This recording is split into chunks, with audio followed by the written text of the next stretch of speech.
मीरपुर नाम के शहर में तेजस अपनी पत्नी नीरू के साथ रहता था। पति पत्नी दोनों ही नौकरी करते थे। एक दिन तेजस गांव अपनी माँ के पास फोन करता है।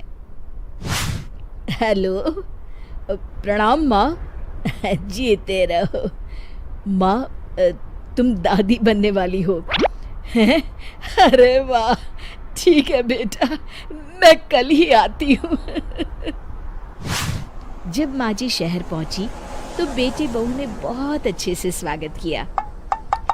लीजिए माँ जी, चाय। अरे गर्मा गर्म पकोड़े ले आओ माँ के लिए। नीरू रसोई में गई और 2 मिनट में ही पकोड़े ले आई। जी ये लीजिए। बहू, जादू से बनाए हैं क्या? अभी तो रसोई में गई थी। यम्मी। माँ जी, शीला रसोई में पकोड़े तल रही है, मैं बस लेकर आई। हे भगवान, मेरा धर्म भ्रष्ट कर दिया तूने। अब तो गंगा जल से शुद्धिकरण करना होगा। दूसरे दिन, माँ जी मैंने नाश्ता बना दिया है, ऑफिस जा रही हूँ। पर अभी तो घर का सारा काम पड़ा है। शीला आती ही होगी, झाड़ू पोछा बर्तन कपड़े वो सब कर लेगी। हमारे जमाने में घर का सारा काम हम ही करते थे। जी माँ जी, आप बहुत होशियार हैं, मैं घर ऑफिस दोनों नहीं संभाल पाती। तो जरूरत क्या है घर से बाहर जाकर चाकरी करने की? वैसे भी घर का काम खुद करने से घर में बरकत आती है, समझी? पर माँ जी। पर वर कुछ नहीं, इस महीने की पगार मिले फिर ऑफिस बंद। हाँ। रात को नीरू तेजस से कहती है, सुनिए जी, माँ जी बोल रही थी कि मैं नौकरी छोड़ दूं। वैसे ठीक ही तो है, अभी तुम्हें आराम की जरूरत है। फिर भी आराम कहाँ, शीला को छुड़ाने के लिए बोल रही थी। तो अब 24 घंटे में इतना काम तो कर ही सकती हो। पर जॉब पसंद है मुझे, घर पर मन नहीं लगेगा। अगले दिन जब दोनों ऑफिस के लिए निकल रहे थे, मेरी तो कोई कीमत ही नहीं है इस घर में। माँ जी, आजकल महंगाई बहुत है, रहन सहन भी बदल गया है, दोनों नौकरी करते हैं तभी ठीक रहता है। अच्छा, तू कहना क्या चाहती है? मेरा बेटा तुझे बिठा के खिला नहीं सकता? तू ही इस घर का खर्च चला रही है, हैं? नहीं माँ जी, मेरा वो मतलब नहीं था। मतलब खूब समझती हूँ, ये बाल धूप में सफेद नहीं किए मैंने। हाँ। अब तो ये रोज का काम हो गया था। तेजस भी रोज की झिकझिक से परेशान हो गया था। एक दिन उसने कहा, नीरू, वैसे भी तुम्हें मैटरनिटी लीव मिलने वाली है, तो अभी से ही छुट्टी ले लो। पर क्या, मेरी सैलरी अच्छी खासी है। आखिर नीरू ने रिजाइन कर दिया। जब बच्चा हुआ तो घर में सब बहुत खुश हुए। कुछ दिनों बाद तेजस फाइल देख रहा था। क्या हुआ तेजस, कुछ परेशान लग रहे हो? अब हाँ, वो हमारी जितनी सेविंग्स थी वो तो हॉस्पिटल में और छठी के फंक्शन में खत्म हो गई है नीरू। और अभी वैसे मंदी चल रही है तो मैं बोल रही थी कल मुन्ना को हेपेटाइटिस का टीका लगवाना है। नीरू, क्या पोस्टपोन नहीं कर सकते? नहीं जी, बिल्कुल नहीं।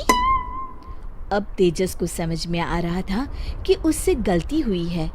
पैसों की कमी का असर घर के माहौल पर भी पड़ रहा था। अगले दिन, बेटा मेरा चश्मा और ये दवाइयाँ ले आना, पर्चा देते हुए माँ जी ने कहा। जी। तेजस, मुन्ना के लिए दूध का डिब्बा और डायपर भी ले आना, और ये किराने के सामान की लिस्ट है, इसे भी लाना है।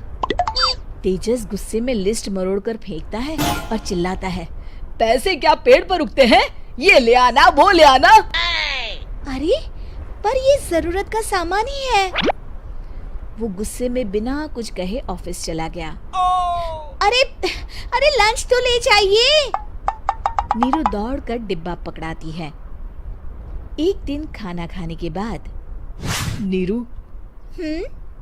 अब तो मुन्ना कुछ बड़ा हो गया, तो अब तुम वापस ज्वाइन कर लो ना जॉब। पर इस रिसेशन में जॉब मिलना बहुत मुश्किल है, ट्राई तो करो। फिर मुन्ना? माँ जी है ना, और एक फुल टाइम मेड भी लगा लेंगे। पर माँ जी, उन्हें तो पसंद नहीं। तभी माँ जी वहाँ आ जाती है और प्यार से नीरू के सर पर हाथ फेरते हुए बोलती है, अब मेरी समझ में आ गया बहू, पहले के और अब के समय में अंतर है। तुम काम शुरू करो, मुन्ना की जिम्मेदारी मेरी।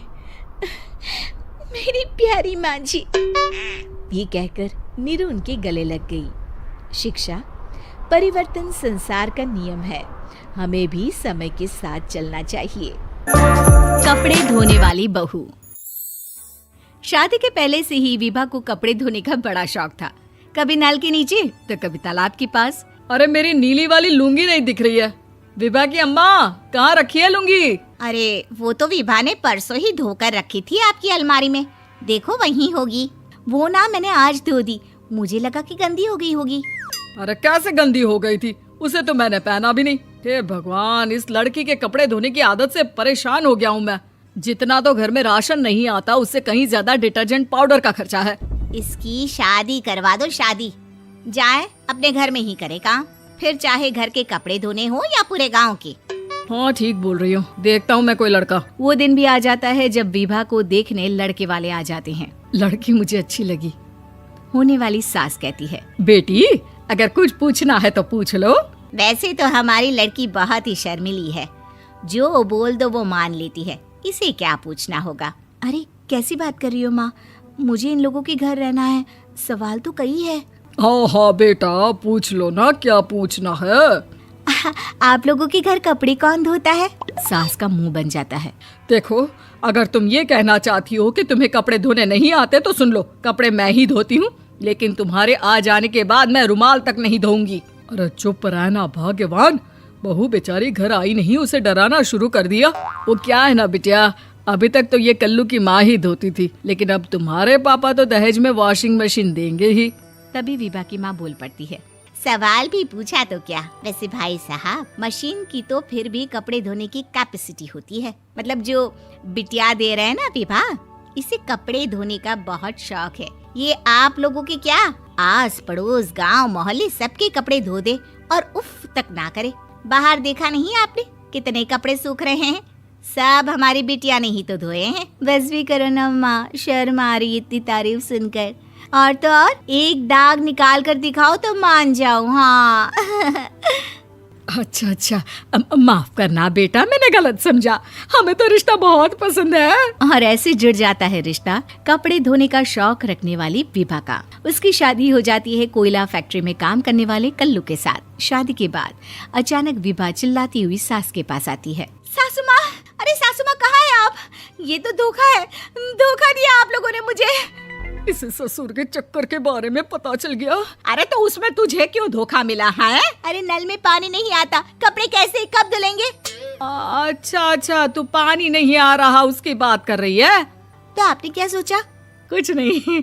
अच्छा, तेरी माँ ने कहा था कि कपड़े धोने का शौक है तुझे, याद आया मुझे।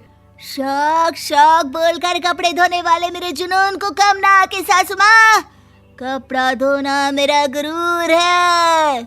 तभी पति भी वहाँ आ जाता है। अभी मैंने इसे सनी देओल की फिल्म दिखाई है, उसी के डायलॉग मार रही है माँ। अच्छा सुन, साफ साफ बता रही हूँ, पानी सुबह 4 से 6 और शाम को 10 से 12 आता है, समझी? विभा टाइमिंग सुनकर हैरान हो जाती है। ये क्या भूतों का मोहल्ला है? सुबह 4 बजे उठकर कौन कपड़े धोता है? 4 बजे टंकी में पानी जाता है, फिर सारा दिन धोना ना, किसने मना किया? अरे कैसी बात कर रही हैं? 200 लीटर की टंकी में कितने कपड़े धो लूंगी मैं, सुबह ही उठ जाऊंगी मैं। अब क्या था, विभा सुबह 4 से लेकर रात के 12 बजे तक कपड़े ही धोती रहती। एक रोज सास पड़ोस से निकलकर कहीं जा रही होती है कि साथ वाली कहती है, हाँ कल्लू की माँ, जरा ये बताओ कि 2 साड़ी है, 2 ब्लाउज और एक पेटीकोट और एक नाड़े वाला लंबा कच्छा। हाँ तो अरे तो क्या कितना लोगी धुलाई ये बताओ। धोबन दिख रहे हैं हम क्या?